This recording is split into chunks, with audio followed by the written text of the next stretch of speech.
Many people from Tal Afar travelled long distances to reach safety. Ahmed lost his wife during the difficult journey. We walked 50 hours through the mountains and valleys. We couldn't stop. Even when my wife died during the journey, so many people died while they were fleeing. Men, women and children. These are some of the 2,000 people who've arrived at the Nimrud camp, one of the latest locations to provide shelter to people from Tal Afar and its surrounding areas. The UN Refugee Agency says up to 20,000 people will be able to stay at this camp after construction work is completed. Local and international aid workers are trying to provide relief.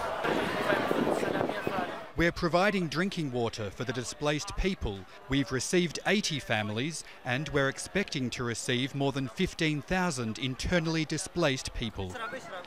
For many who lived under ISIL for 3 years, this is the first opportunity they've had to vent their anger. Nobody knows the ISIL members. They use religion as a cover. This is a conspiracy planned by the US, Israel and Iraq to destroy the Sunnis. Tal Afar was ISIL's hub for commanders travelling between Iraq and Syria. Iraqi forces are suspicious of everyone coming out of Tal Afar as they view them as potential ISIL sympathizers. The added screening caused further delays for those caught up in the violence. We've been walking for 2 days from Tamanat.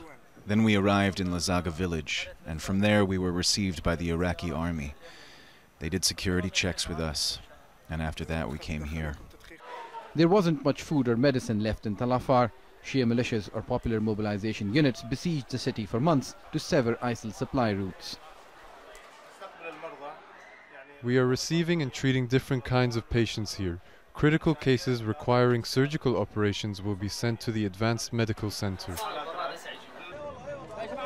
More than 3 million Iraqis remain displaced due to the conflict, and the UN estimates another 100,000 could be displaced as Iraqi forces continue to fight ISIL. The UN Refugee Agency says it's worried about continued reports of harassment and revenge attacks. Although most of Tal Afar is intact, unlike the other cities taken from ISIL, people are still scared to go home. Osama bin Javaid, Al Jazeera, KHAZIR, Northern Iraq.